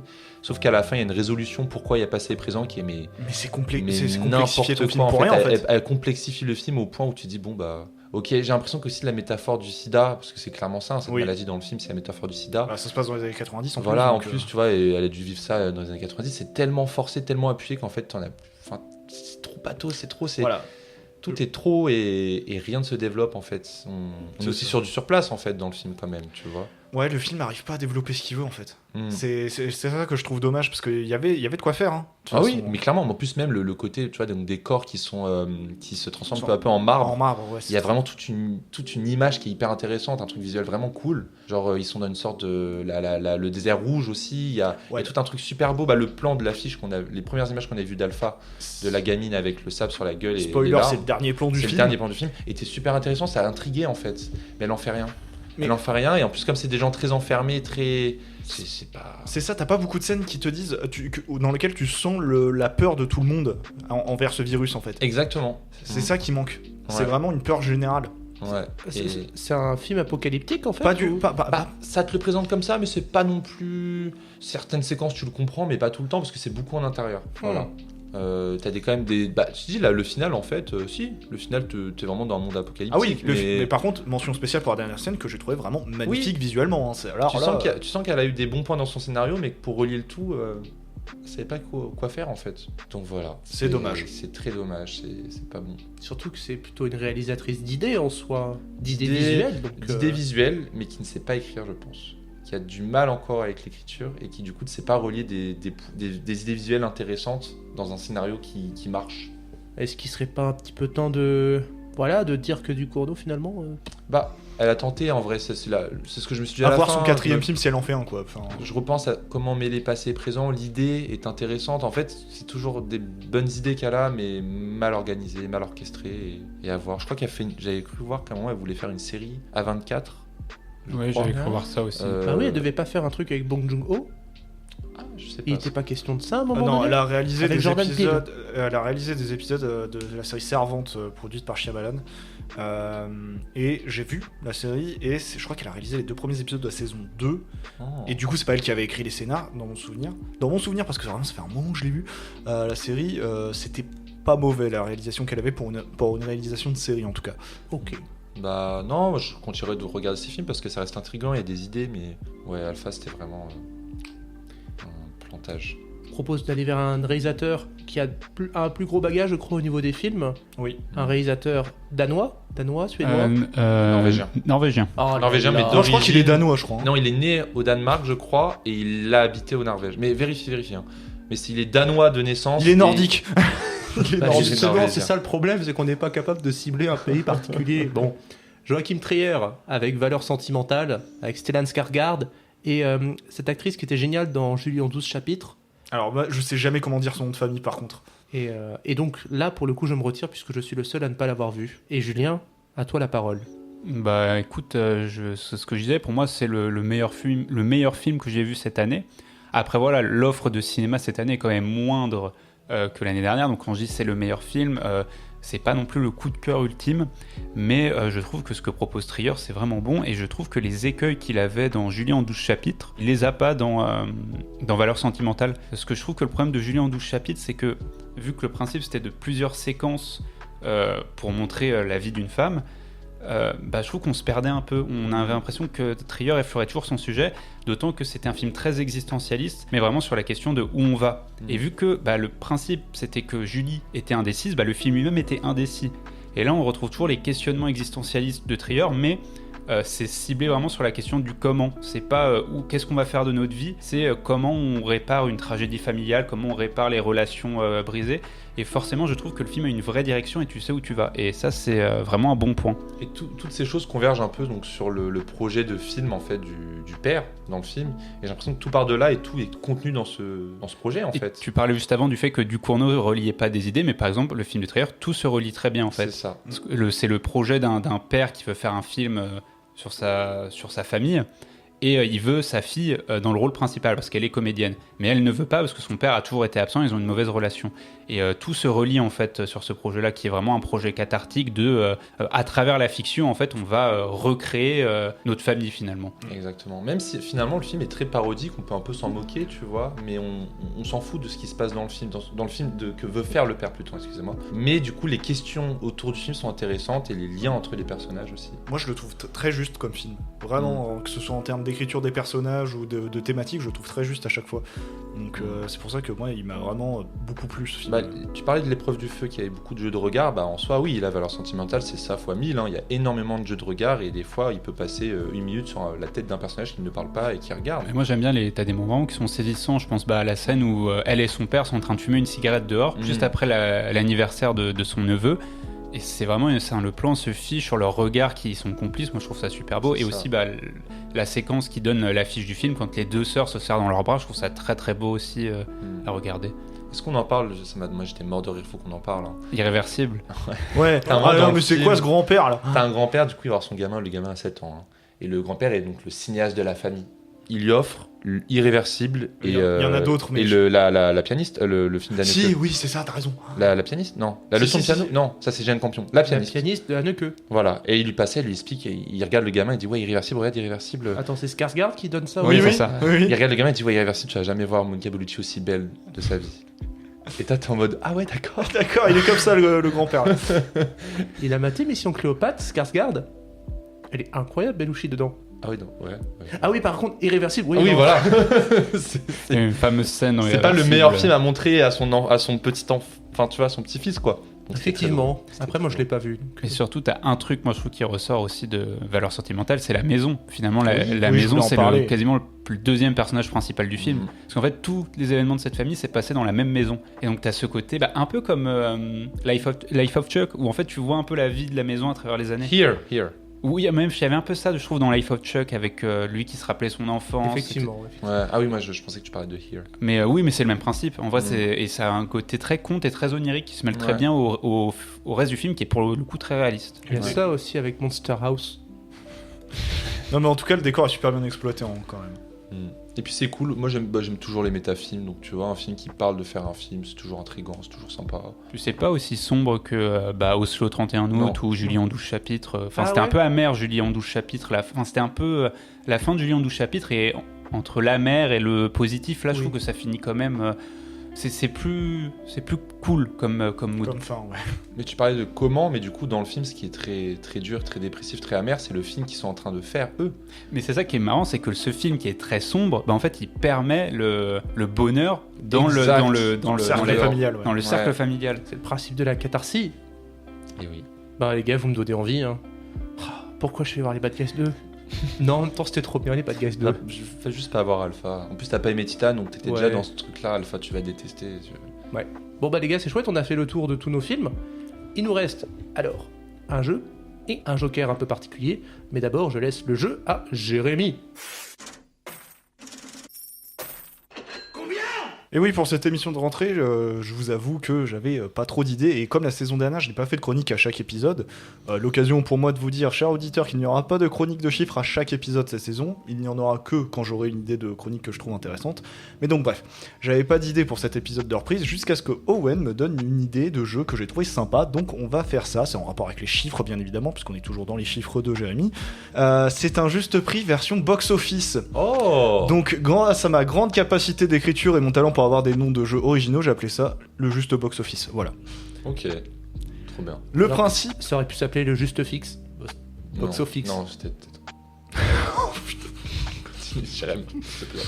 Le principe est simple, il va y avoir 3 manches. À chaque manche, je vais vous donner le nom d'un film. Et pour cette émission, ce seront des films sortis cet été dans les salles françaises. Et vous devez me dire à l'entrée près le chiffre du box-office français du film. Comment ça va se passer? Owen va commencer par donner un chiffre et je vais dire si c'est plus ou si c'est moins. C'est moins. La main passera donc à Fred qui donnera un autre chiffre. C'est Je plus. dirai également si c'est plus ou si c'est moins. La main passera à Julien, etc., etc., etc.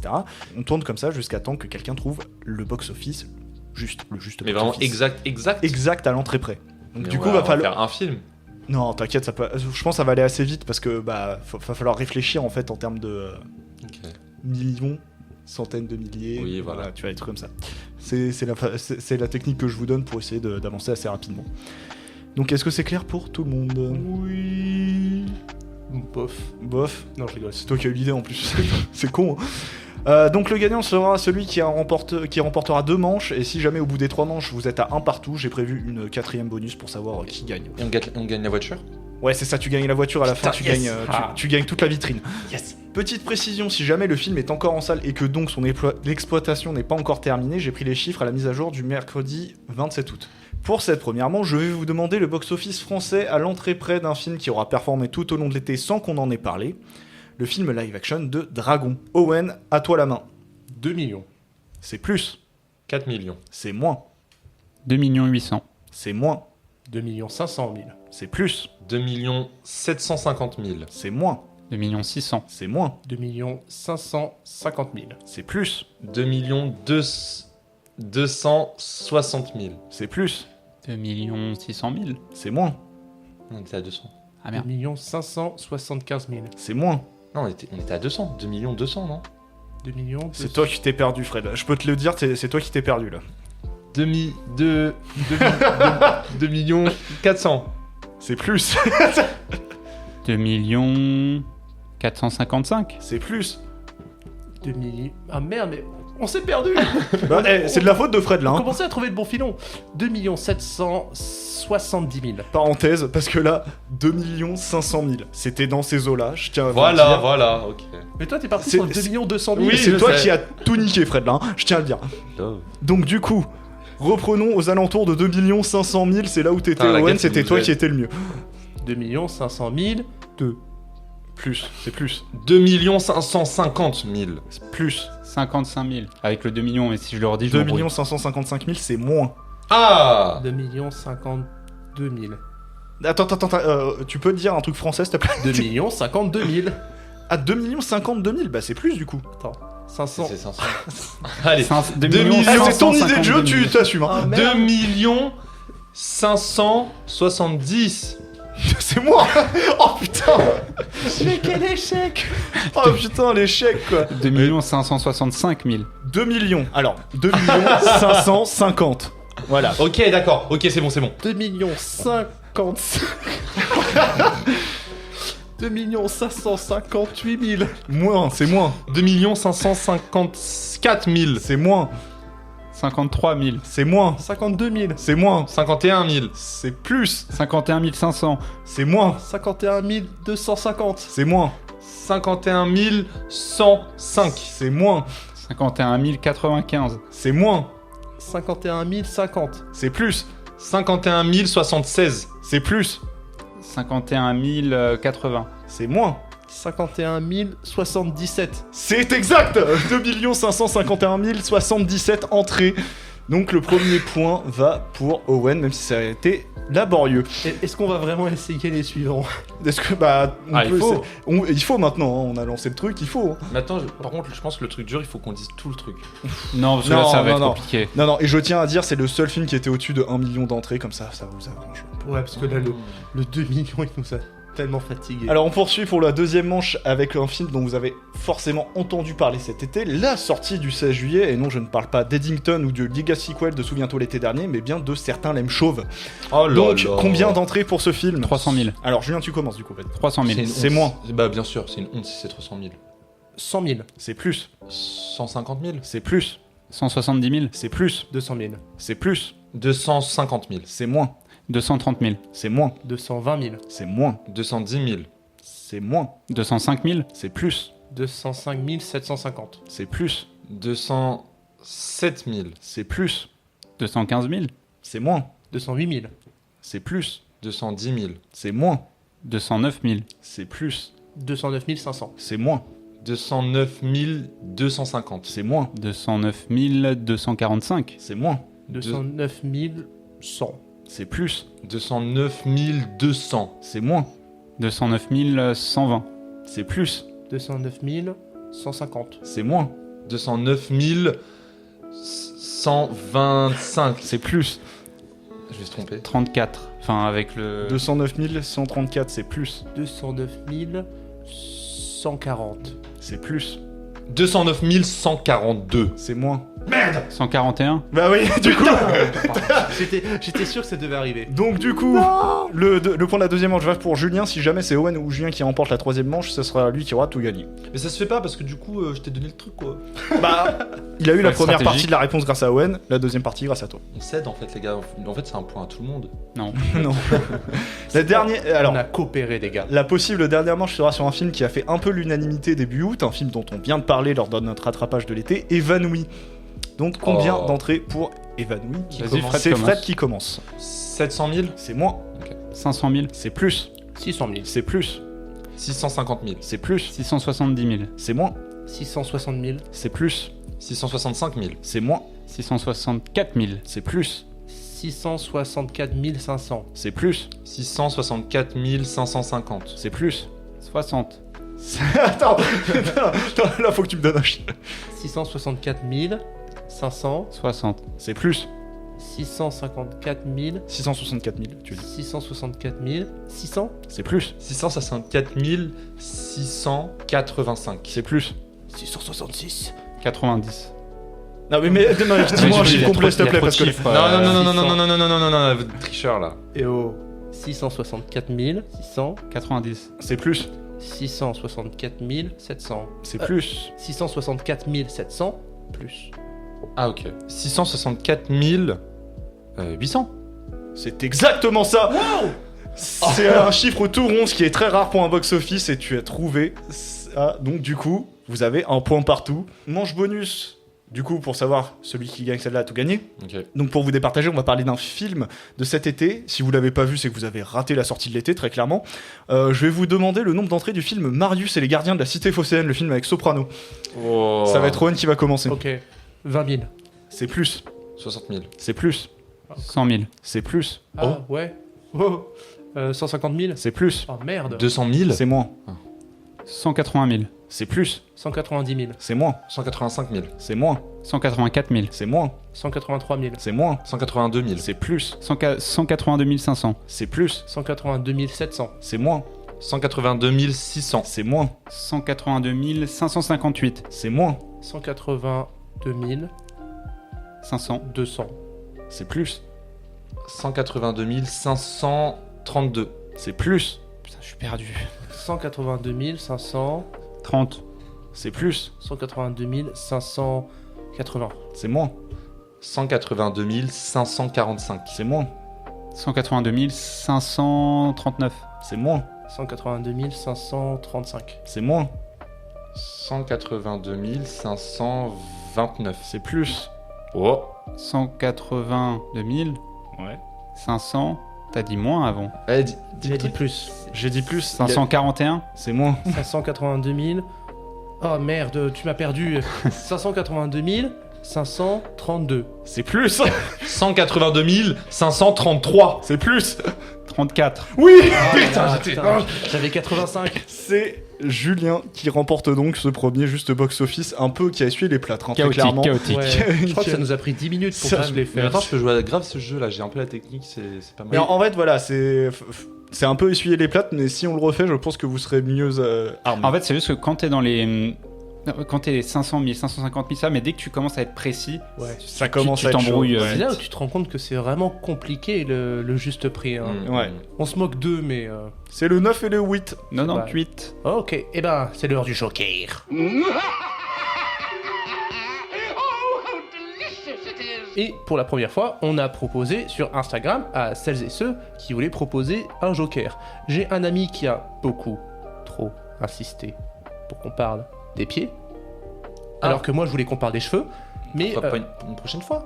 une prochaine fois mon ami. Et on a décidé de suivre, alors je sais pas si je le cite, Si, je pense que ça. Je cite la personne en Oui. question. Bah, je pense que c'est un pseudo. Oui, c'est un pseudo puisqu'il s'agit de la proposition de Jans Yohorozu qui demande à des gens qui sont très très très professionnels et qui en savent un rayon au cinéma, mais comment qu'on fait une bonne ou une mauvaise suite? Comment qu'on fait une bonne ou une mauvaise suite? Bah moi d'abord je vais vous demander c'est quoi votre suite de référence? Oh, il y en a pas mal. Selon le genre, il y en a pas mal parce que souvent ce qu'on cite comme les meilleures suites, c'est celles qui surpassent l'original, donc tout ce qui est Le Parrain 2, Terminator 2. Mais bon, en tant que bon gros fan de ce film, je suis obligé de citer 22 Jump Street.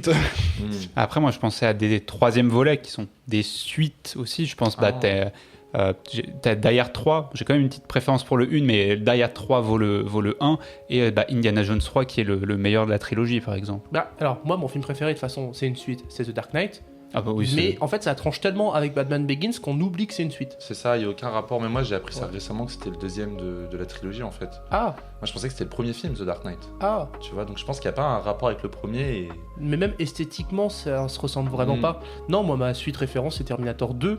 Parce qu'en fait Terminator 2 tu regardes de plus près, il y a exactement tous les éléments du premier. Mais même au niveau des dialogues, au niveau des dynamiques des personnages, dans la manière dont les personnages interagissent entre eux, il y a une vraie continuité. Mais tout en transposant à des enjeux pas qui sont les mêmes, mais les statuts des personnages sont différents, mais les dynamiques sont exactement les mêmes. Est-ce que c'est pas comme ça qu'on ferait une bonne suite, du coup, pour répondre un peu à la question? Est-ce que la bonne suite, ce serait pas la suite qui arrive à faire la même chose, sans que tu t'en rendes trop compte, mais en plus gros? Bah, c'est pour ça que je dis que Terminator 2 c'est ma référence. C'est vraiment Mais ça, en c'est- fait. Ça, c'est plus quand c'est des grandes productions. Moi, je pensais plus récemment à un exemple récent, Joker 2, que les gens ont détesté, mais qui en soi est une suite intéressante puisqu'ils se moquent du premier, ils caricaturent le premier, et il y a énormément de suites qui sont un peu comme en ça. fait, ça soulèverait la question, est-ce qu'une bonne suite est forcément un bon film? Parce que Joker 2, c'est une très bonne suite. Par rapport au 1, si tu te compares, c'est incroyable, c'est une très bonne idée, mais c'est un très mauvais film. C'est un doigt d'honneur quand même. Enfin, Ouais. c'est un film qui prend un pied le nez, ok, mais est-ce que. Voilà quoi. En fait, c'est genre si c'est pour pisser sur le premier. Ça pisse pas, mais finalement, ça se moque un peu des fans du premier, et ça essaye de relativiser sur ce que ça a créé, en fait, des fans fous qui ont pris le Joker comme une figure de rébellion et pas comme un fou allié, quoi. Non, mais c'est vrai qu'après, le postulat de base d'une suite, c'est quand même d'étendre un univers déjà existant, et donc d'arriver à donner du plus à un univers sans jamais flouer un peu la vision que tu pouvais avoir par rapport au premier. Ça donne du plus sur le personnage du Joker. Oui. On trouve une nouvelle caractérisation. ça Bah va plus justement, loin, ça va développe. carrément même à l'encontre de ce que le premier dit, donc justement ça paraît presque incohérent. Moi je trouve qu'une bonne suite par exemple c'est le Blade Runner 2049, tu vois, qui se passe, enfin qui se fait 35 ans après le premier, mais qui pourtant arrive à capter vraiment tout l'univers tout en le modernisant. Ça a rien à voir avec le premier, presque esthétiquement parlant, c'est un film vraiment à part entière, et pourtant genre t'as toute la substance de Blade Runner. Faut pas qu'une suite soit trop similaire au premier. Par exemple, moi je parlais de Die Hard. Pourquoi le 3 est très bien? C'est parce que le concept de Die Hard c'est la verticalité, le tout premier, piège de cristal, et le troisième c'est l'horizontalité. En fait, c'est le terrain du film, c'est tout Manhattan. Alors que le problème du 2, en fait, le 2 c'est littéralement, tu passes d'une tour, donc dans le 1, à un aéroport. Mais c'est vraiment le même film, la construction du film est exactement pareil, c'est juste le lieu qui change. Et donc là, forcément, c'est beaucoup moins intéressant. Moi, ça me fait penser à Speed 2. Je pensais pareil. Tu vois, c'est un bus et puis on passe à un bateau. Un bateau. Speed 2, c'est horrible. C'est nul. Déjà, il y a plus ce côté de vitesse en fait que tu vois. Donc, est-ce que plus grand, c'est toujours mieux? Est-ce que bigger is better? Pas forcément. Moi je pense aussi aux suites de slasher. Oui, Où à j'allais y chaque fois, venir justement. On va mettre un surplus de violence, de gore, Hmm. mais en même temps la structure reste la même. Moi, je pense à Chucky. Le premier, on voit très peu la poupée. Dans le 2, on voit que ça en fait. Donc, déjà, on est dans une surenchère. Moi, un bon exemple de suite que j'aime beaucoup, c'est Creep, qui est mon fan footage préféré. Et en fait, le 1, ça, c'est en résumé très très simple. C'est un mec qui va chez un autre, qui filme tout. Et on comprend peu à peu que son hôte est très bizarre. Et en fait, on sait pas si l'hôte est dangereux, s'il veut tuer le personnage principal. Sauf que l'autre aussi toujours entre une certaine gentillesse où tu dis bon bah il va rien me faire, et un certain danger, un psychopathe. Et donc à la fin, on comprend que c'est un psychopathe. Et dans Creep 2, donc c'est toujours le même gars, sauf que là, dès le début, il fait la blague de dire à sa victime, je suis un tueur en série, je vais te tuer. Et la victime, en fait, trouve ça drôle, parce qu'elle pense que c'est faux, elle pense que c'est du second degré. Donc il y a un cap qui va encore plus loin, et ça j'aime bien les films qui expérimentent, qui vont plus loin, qui prennent un postulat de base et qui vont essayer d'aller encore plus loin, tu vois. Et pendant tout Creep 2, c'est le gars qui arrête pas de lui dire, mais si, là, je vais te tuer, on va faire ça, même pas du tout. Et donc elle joue la victime, en fait, elle joue le propre rôle d'une victime de slasher, parce qu'elle n'y croit pas. Et donc Ok. c'est hyper intéressant. Alors, dans un genre similaire, mais registre différent, peut-être moi je pense beaucoup aux sauts. Parce que pour moi, en fait, les suites des sauts, c'est... Ils sont interchangeables un peu. Hein. Alors, de un, oui, parce que, de toute façon, le principe, le nœud même de Saw, ça reste un jeu macabre où des gens vont devoir s'extirper de pièges très gore pour survivre, mais au travers des Saw, en tout cas des 7 premiers, il y a quand même toute une intrigue qui s'installe vis-à-vis de John Kramer, et j'ai souvenir qu'il y avait un Saw par an, et en fait, chaque film donnait un petit peu plus de réponses sur qui était John Kramer, et je me souviens que d'épisodes à d'autres, des MacGuffin pouvaient revenir. C'est ça. C'est-à-dire que dans le 3e, on te présentait un MacGuffin qui allait avoir une importance dans le 6, Ouais. sans que t'en entendes jamais parler dans le 4 et 5. Et bah pour moi, ça, c'est le 2 là. Parce qu'en fait, genre, c'est complètement annihiler l'unité même d'un film.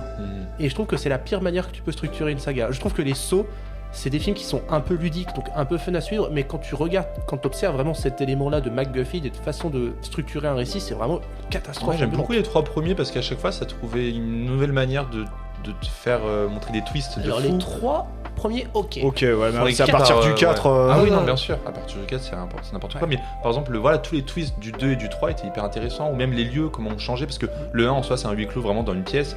Là où le 2, c'était 2 temporalités. Ils jouaient sur 2 temporalités justement pour t'induire en erreur. Enfin, il y avait plein d'idées intéressantes sur comment on mettait une unité d'action et de lieu et de temps en fait. Qui était cool dans Saw 2 et 3. Après, voilà, je dis, c'est des films ludiques, mais bon, c'est... Ah, C'est la difficulté de trouver l'alchimie entre continuité et nouveauté. Je pense j'essaie de réfléchir, mais il y en a tellement. Donc, du coup, comment on ferait une mauvaise suite du coup? Bah, en vrai, tu prends beaucoup de films d'horreur parce que, en fait, quand tu prends un concept qui a tout dit dans un seul film et que tu l'étires et tu l'étires et tu l'étires. Genre quand tu prends le concept et t'essayes de le multiplier Ouais, et mais que tu ça vois, vaut par pas la exemple, peine. je pense que tu vas en parler peut-être. Scream, tu vois, le 2 justement prend ce concept-là, l'étire, mais ça en devient très parodique. Et c'est très, très cool. alors moi j'ai un exemple de film où en fait les films de la saga sont tous quasiment interchangeables, en tout cas les 3 premiers, Indiana Jones, franchement, tu regardes le 3 avant le 1, est-ce que c'est grave? C'est à chaque Non. fois une quête différente, c'est ça? C'est toujours un film qui garde en substance l'esprit et finalement presque la même structure, mais qui pourtant tient la route et sont très savoureux indépendamment les uns des En autres. plus, le 2 se passe avant le 1 en termes de chronologie. Voilà. donc, Et est-ce que c'est vraiment important qu'il y ait une continuité ou en tout cas des MacGuffin et des éléments de narration qui se joignent les uns les autres? Mais je trouve même que c'est plus facile de faire des suites quand c'est quasiment une aventure différente dans chaque chapitre. C'était très le cas dans les années 80-90. Ouais. Parce que quand t'es directement dans une suite, que t'as un cliffhanger dans l'épisode d'avant, faut le continuer. Ouais. Et voilà, l'exemple de Mission Impossible, les 2 derniers de la saga par exemple. Oui. On va pas le refaire parce qu'on a déjà parlé dans l'épisode dédié, mais c'est ça, c'est-à-dire que tu as des épisodes qui ont une certaine continuité, mais qui ont quand même leur propre unité dans les intrigues. Mais par contre, le 7 et 8 fonctionnent totalement ensemble. Alors justement, j'ai un autre truc. Hier, je suis allé voir Bad Guys 2. Et Bad Guys 2 utilise beaucoup de MacGuffin qui sont déjà présents dans le premier. Sauf que le premier, moi je l'ai vu il y a 3 ans déjà. Je l'ai un peu oublié. Ah, pareil. Et comment le film il résout ça? En recitant quasiment tout le premier. En te redisant exactement ce qui s'est passé dans les grandes lignes. Ça, c'est un vrai travers de film pour moi. C'est-à-dire que... Souvenez-vous. Ouais, souvenez-vous, mais en même temps, c'est un petit peu dommage parce que t'as envie quand même de construire une continuité et un vrai C'est univers. un peu comme le début de Rocky 2, le début Ah oui, de Rocky 2, le début de c'est la Rocky 2, dernière, ouais. c'est la séquence de combat de Rocky 1. C'est-à-dire que Rocky 1 finit sur un combat, mais le début de Rocky 2, tu te retapes le combat. Le film d'horreur qui a su bien réexpliquer le premier et le résumé, c'était Evil Dead 2 parce qu'ils n'avaient pas les droits du premier. Donc ils ont dû refaire un mini court-métrage de 10 minutes qui résumait Evil Dead 1 pour faire le 2. Ah, c'est marrant. Et donc c'est hyper intéressant ça. C'est pour ça que souvent on considère que Evil Dead 2 est un remake du premier, mais en mieux. C'est ça, mais c'est en 10 minutes, il t'expédie le premier et puis il te fait la suite en fait. Et donc là, le dernier truc que je vais citer, moi, c'est les Aliens. Parce que Aliens, c'est intéressant en matière de suite parce que c'est des suites qui. Bah, c'est Bigger aussi, Bigger and Stronger. Ouais, le Bigger. 2 qui est au pluriel, tu c'est vois. ça. Ouais, mais il y a une continuité parce que tu suis les aventures de Sigourney Weaver au fil des épisodes. Des aventures qui finalement, séparées les unes des autres, s'observent très bien individuellement. C'est-à-dire que tu peux vraiment commencer Alien le retour comme ça. Ok, bon, tu vois bien qu'elle a un passif vis-à-vis du premier, mais ça se regarde très bien.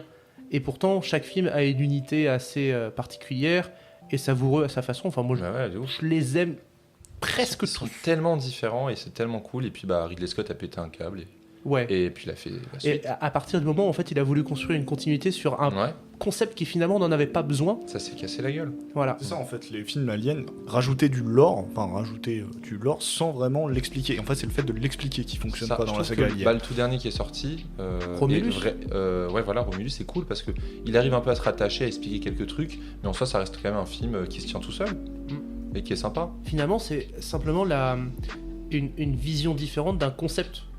Et finalement, tu vois, des films, par exemple, qui sont pas forcément des remakes, ou en tout cas des films qui sont liés thématiquement parlant, parce qu'ils partent sur une même idée.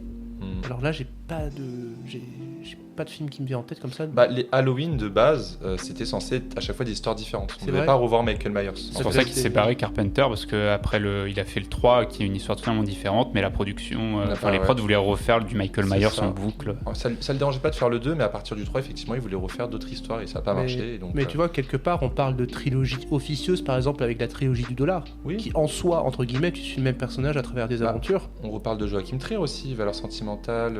Après, là, on est sur ce qu'on appelle des trilogies thématiques, c'est pas Oui. vraiment des suites. Oui, mais genre dans la trilogie du dollar, quelque part, tu suis l'homme sans nom, et à part le travers de nommer le personnage dans certains films, c'est-à-dire dans le premier c'est Joe, et dans le troisième c'est Blondin, finalement tu pourrais littéralement dire qu'on suit l'homme sans nom à travers des aventures qui finalement, genre, c'est pas plus différent qu'Indiana Jones Ouais, et finalement. que le bon, la brute et le truand, c'est le premier de la trilogie, puisque c'est là qu'il chope le poncho que tu vois dans le... C'est vrai. Voilà. Mais voilà, enfin, tu peux suivre les aventures de l'homme sans nom de la même manière que tu suis ceux d'Indiana Jones. Ouais, C'est vrai. Ouais. Du coup, on n'a pas dit c'était quoi une bonne suite ou une mauvaise suite, mais on a décortiqué la question. Ouais, parce que en fait, la question, on revient à dire, c'est ce que tu posais au début, la question que tu posais au début. Est-ce que une bonne suite est forcément un bon film? Ça dépend. Voilà. Mais comment faire une bonne suite Bah, Jans, je l'ignore. J'ai l'impression quand même qu'on se met d'accord sur le fait que trop vouloir lier les films entre eux nuise au film. Bah, Ça, c'est typiquement sûr. MCU, quoi. Voilà, Typiquement MCU. En fait, si tu lis trop, après, ton film en lui-même manque d'unité. c'est ça. Voilà. Et après, s'il a trop d'unité et qu'il a plus aucun rapport, est-ce que c'est vraiment une suite? C'est pour ça que Dark Knight, c'est incroyable. Ouais. Parce que t'as batté Dark Knight sans te dire que c'est Begins avant. Oui, mais tu vois, lui, je trouve qu'il manque justement de lien. Que justement. C'est peut-être l'inconvénient de Dark Knight, c'est pour pour ça moi- que Rises est bancal un peu. Voilà, exactement. Pendant longtemps, j'ai vraiment cru qu'il y en avait que deux. Donc, voilà. Après, c'est le titre du film qui veut ça aussi. Oui. Mais tu regardes les Batman avant dans les années 90, il y a rien à voir l'un avec l'autre, mais ils se tiennent tous plutôt. Enfin, ceux de Burton. Faut qu'on batte Forever, toi et moi là. Ouais, je sais. Je vais te montrer Batman et Robin après. Tu vas connaître le malheur. Ouais. Est-ce que vous voulez rajouter quelque chose ou vous voulez qu'on Non, c'est bon. on conclue sur une non-conclusion parce que comment faire une bonne suite, finalement il n'y a pas de recette secrète. Hein. Moi, je suis plutôt de ceux qui aiment bien une suite qui nie tout ce qui s'est passé dans le premier. Qui s'en moque peut-être. Ou Genre qui- Avengers Endgame avec Infinity War. Ouais, après Endgame, ce qui était dommage, et ça on en a tout le temps parlé, c'est qu'à la fin d'Infinity War, ils prennent un risque, et puis le Endgame, gâchent dans tout est Endgame. résolu et ils le gâchent. Ou gâcher son premier film comme Avatar 2. Elle était Et gratuite pour Owen, peut-être celle-là. encore Elle était plus raté gratuite. avec Avatar 3. Elle était totalement gratuite. Je suis dans une situation où genre il faudrait que je conclue cette émission, mais en même temps là vous m'avez Non, foutu non, dans une rage. c'était vraiment gratuit. C'était vraiment Ouais, gratuit. l'émission C'était prochaine. juste En balle décembre, gratuite. En décembre, Owen. Oui, En décembre. Avatar 2 c'est incroyable. Avatar 3. Mais on en parlera quand le 3 sortira, ok? Oui, monsieur. En tout cas merci Jans pour ta suggestion. C'est celle qui nous a paru la plus sympatoche. Non pas que les pieds ne sont pas intéressants, Pierre. Mais La voiture. quelqu'un a demandé la place dans la voiture dans un cinéma éco-responsable. Ça peut se creuser, mais je sais pas si nos références sont assez larges pour ça. Ouais, c'est ça, c'est genre vraiment, genre il faudrait qu'on lise des bouquins avant. Hein, parce Ouais. que, Voilà. là, depuis temps blanc. Drive my car. Baby, you can drive my car! Ouais. Bon. C'est là-dessus qu'on va se quitter. Ouais, donc voilà, c'était le premier épisode de cette saison 2025-2026 de DCP. On vous remercie beaucoup de nous avoir écoutés et de nous suivre. Et puis, vous pouvez toujours nous retrouver sur Instagram, sur TikTok, sur YouTube. Ouais, écoutez-nous sur toutes les différentes applications de streaming. On peut aussi parler du fait que maintenant on essaie de poster d'autres contenus comme des Oui. reels qui vous présentent des Blu-ray que vous auriez peut-être envie de regarder, Voilà. des films, donc ça c'est assez cool. On va se permettre de bifurquer ailleurs que sur le podcast. Exactement, On va se faire plaisir. voilà. Et, Nouvelle saison et plein de nouvelles idées en fait. et nous espérons vous donner du plaisir. Voilà. T'es heureux? Oui. Nous aussi. C'est À bien. bientôt. À bientôt. Salut. Salut.